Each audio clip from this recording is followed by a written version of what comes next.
Dieu avait décidé de se réconcilier avec son peuple.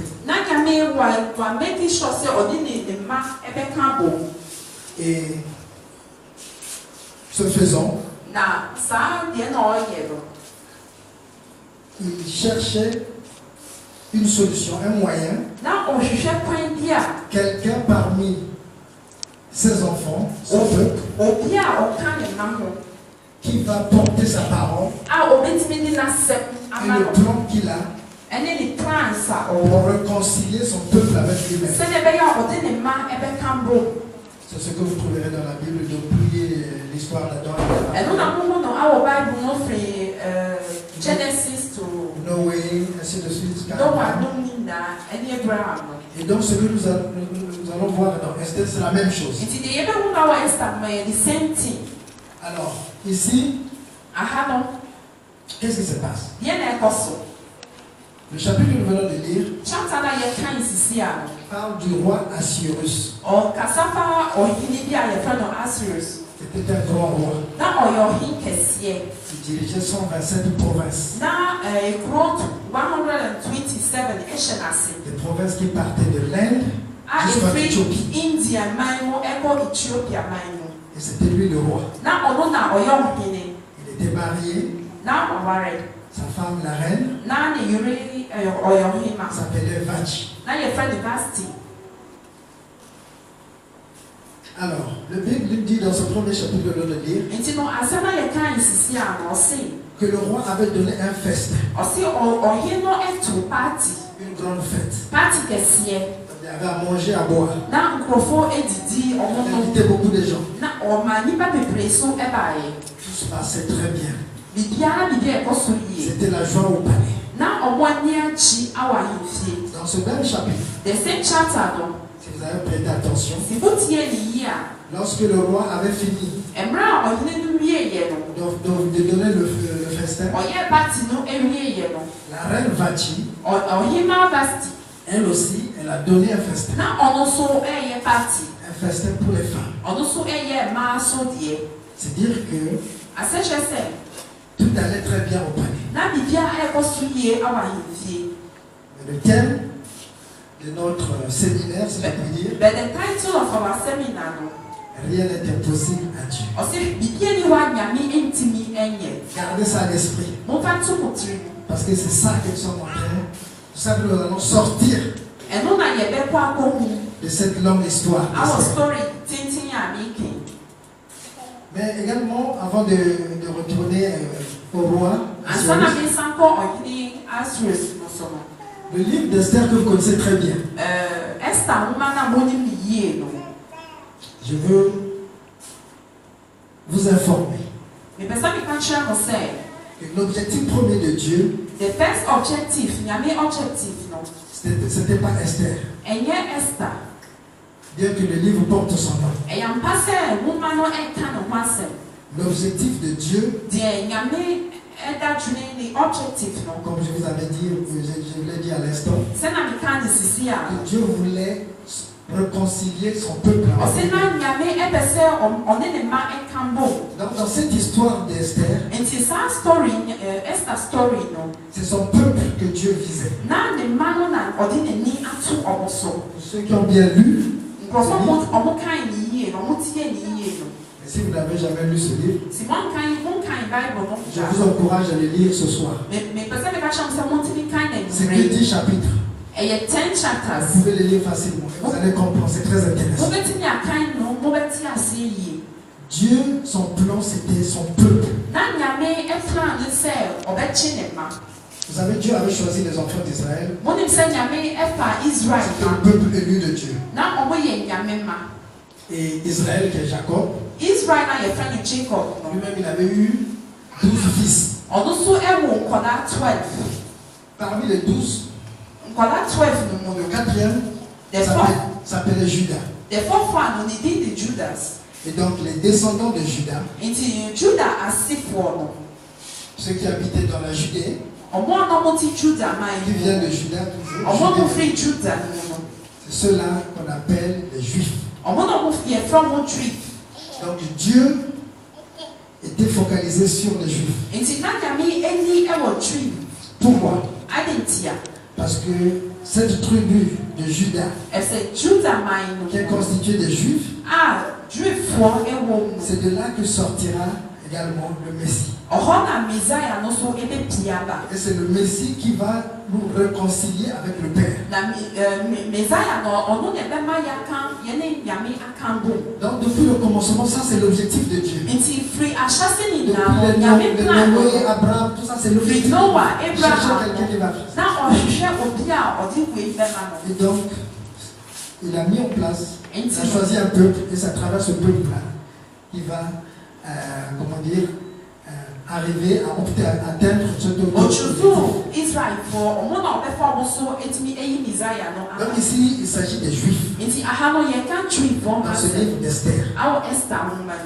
Et ces Juifs étaient captifs dans ce pays. Ils étaient esclaves dans ce pays. Maintenant, nous avons lu dans ce chapitre-là qu'après toutes ces fêtes-là, le roi Assyrus envoie des gens, des eunuques. Vous vous souvenez, on a parlé des eunuques la dernière fois. On a prêché sur la bonne nouvelle. Les eunuques, c'est ceux-là qui veillent sur les reines et les princesses. Donc le roi envoie des eunuques pour aller dire à la reine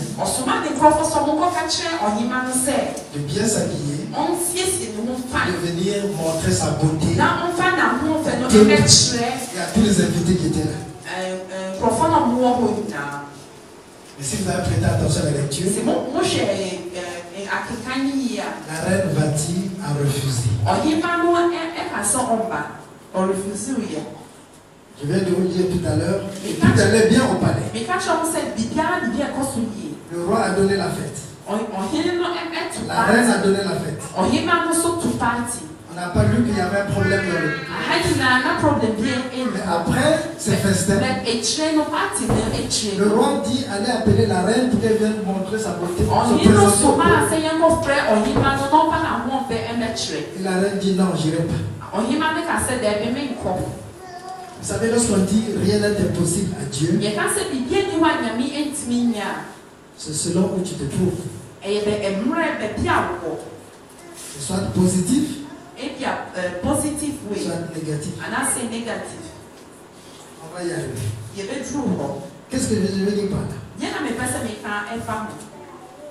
Il n'y avait pas de problème au palais. Pourquoi la reine a refusé? Elle a refusé. Et la Bible dit le roi s'est fâché. Il a demandé conseil. Il a fait venir des gens. On pourrait aujourd'hui appeler des avocats. Et ces gens-là lui ont donné conseil. Ils lui ont dit on doit maintenant écrire une lettre, publier dans tout le pays, et dire que ce que la reine a fait est inadmissible. Par conséquent, elle ne sera plus la reine. Et on va chercher une autre personne pour la remplacer. Ils ont écrit ces lettres. Ils ont publié les lettres dans ces 127 provinces. Et la reine a été enlevée.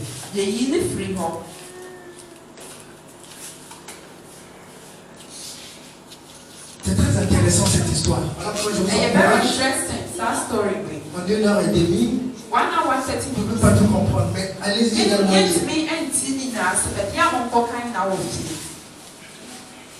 Dieu a un plan pour son peuple. Les Juifs. Vous savez l'histoire à cette époque-là. Les rois qui régnaient à cette époque-là, ce n'était pas comme nos dirigeants d'aujourd'hui.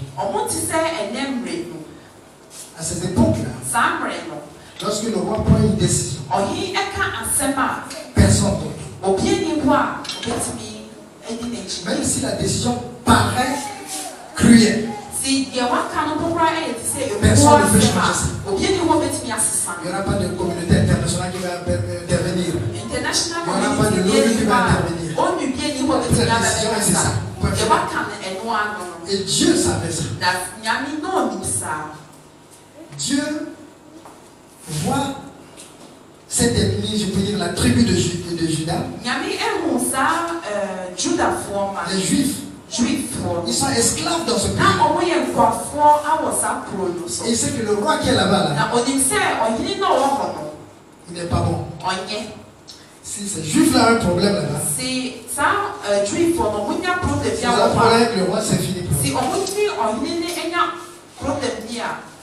Et donc, Dieu conçoit un plan. C'est là que rien n'est impossible à Dieu. Peut paraître clair dans votre esprit. Dieu conçoit un plan. Tout ce qui est arrivé à la reine Vati, c'est le plan de Dieu. Pour arriver à quelque chose que vous allez découvrir. Subitement, la reine dit non, elle désobéit à son mari. Et elle perd le fruit. Elle n'est plus reine. C'est pas une petite affaire, ça. C'est quelque chose qu'elle a rêvé. Devenir reine. C'est quelque chose qu'elle a voulu. Et là, juste à cause de ça, un décret sort, non, tu n'es plus reine. Et qu'est-ce qui se passe maintenant? On publie d'autres lettres. Demandant aux jeunes filles qui étaient dans le pays, dans la capitale Suse, de se présenter, pour que le roi puisse choisir. Alors, je vous avais dit que les Juifs étaient esclaves dans ce pays. Et parmi ces esclaves qui étaient dans ce pays, il y avait Esther. Esther, elle est orpheline. Elle a perdu son papa. Elle a perdu sa maman. Et elle vivait avec son cousin, Mardoché. Parce que Esther, c'est la fille de l'oncle de Mardoché. Donc, Esther et Mardoché sont cousins et cousines. Et par la grâce de Dieu, Esther devient la reine. Alors, qu'est-ce qu'on peut tirer ici comme enseignement?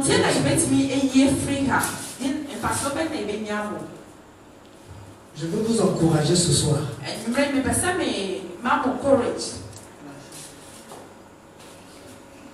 à chasser en vous ce que je pourrais appeler l'esprit Vati. L'esprit de la reine Vati. C'est quoi cet esprit de la reine Vati? C'est cet esprit qui dit, moi si je marie un homme riche, j'ai plus de problème. Je suis béni. Je serai heureuse toute ma vie. Ou si moi je trouve un bon travail, je travaille à la présidence, je travaille au FMI, j'ai plus de problème. Plus rien ne va m'arriver. C'est ce que l'homme du monde pense. C'est ce que beaucoup de femmes pensent. Marier un homme qui est dans le gouvernement, c'est fini ça. Moi je suis sauvé. Qui tu veux te sauver? Quand on voit un mariage comme ça, mais elle est sauvée celle-là. Elle a marié un milliardaire. Rien Rien n'est impossible à Dieu. C'est selon où tu te trouves. Si tu es l'ami du peuple de Dieu, eh bien, tu peux te réjouir. Si tu es l'ennemi du peuple de Dieu, ça peut marquer pour toi. Je suis sûr. Je ne t'ai pas là-bas.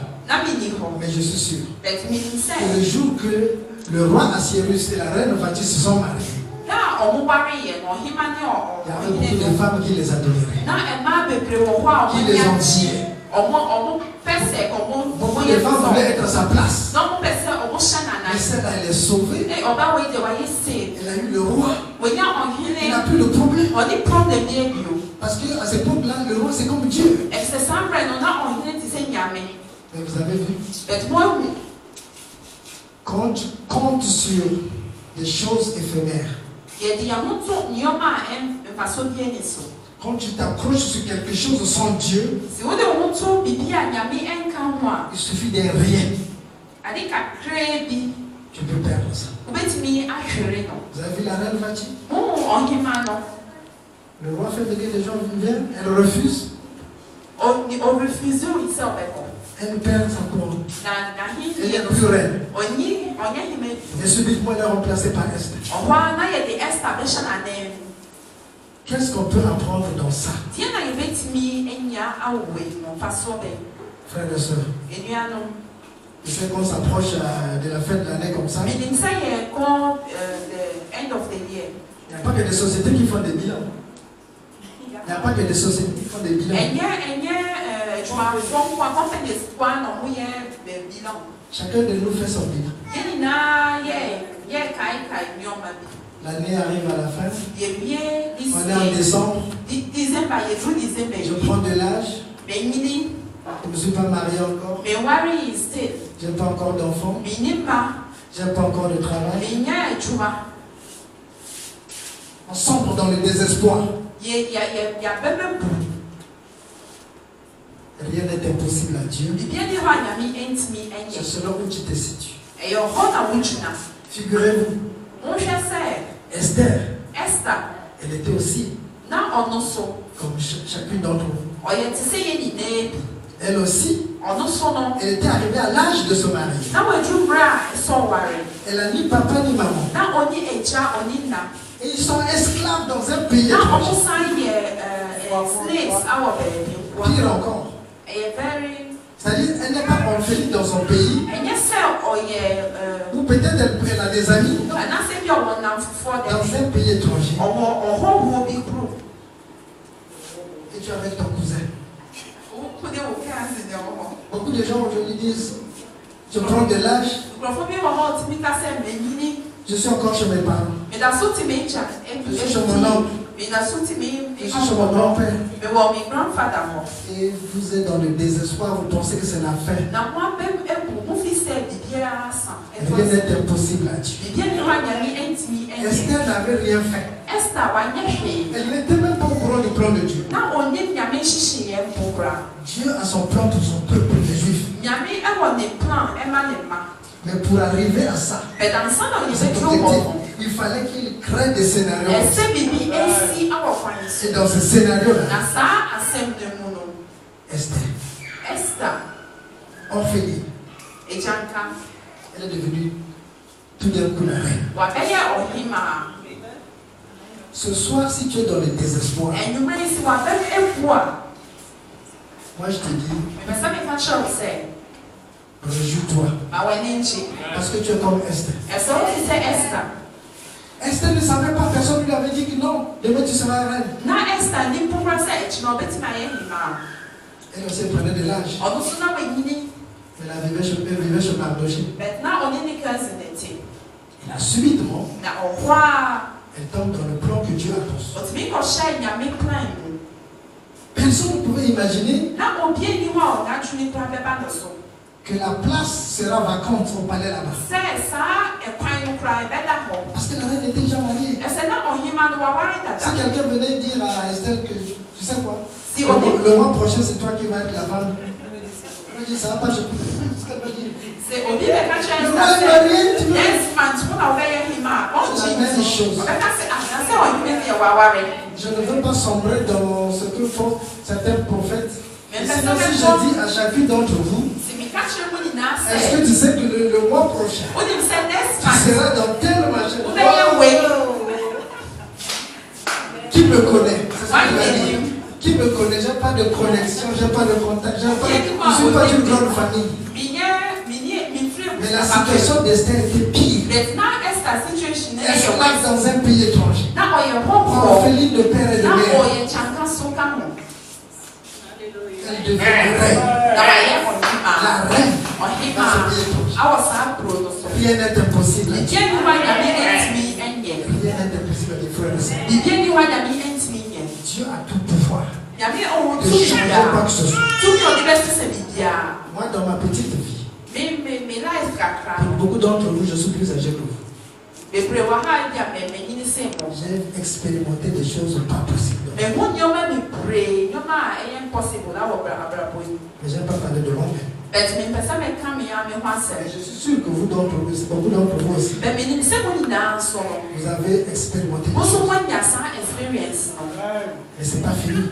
Il y a plus grand que ça. Parce que ce peuple juif que Dieu préservait et que Dieu regardait comme ça, veillait sur ce peuple,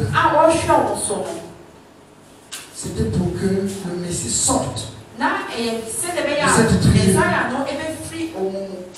Au moment où nous parlons, le Messie est venu.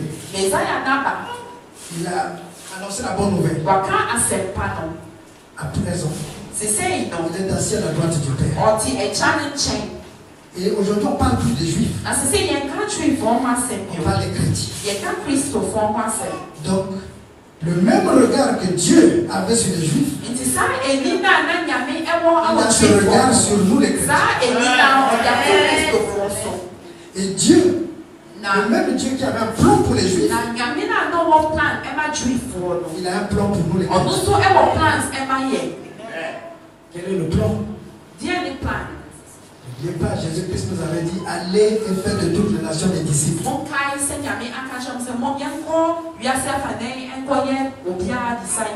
Que tu sois Gabonais ou tu sois étranger, sache que tu n'es pas ici pour travailler ou bien pour faire ce que tu es en train de faire.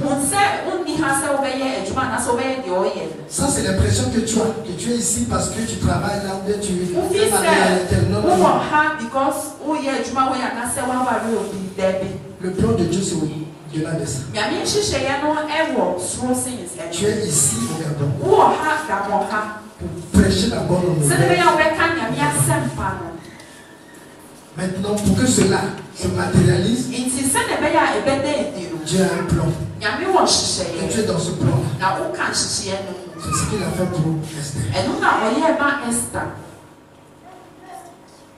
Parce que quand vous allez lire les 10 chapitres, là je sors un peu pour vous donner une petite lumière. Vous allez comprendre que il y a eu beaucoup de problèmes qui se sont passés dans la vie des Juifs. Dans ce pays-là. Ils allaient tous périr. Mais Dieu avait vu ça bien. Et comme il avait vu ça bien avant, il s'est dit, il faut que quelqu'un parmi les Juifs arrive là où les décisions sont prises. Parce que les décisions sont prises chez le roi. Si le roi signe, il faut qu'on tue tous les Juifs. Et le Messie ne sortira plus.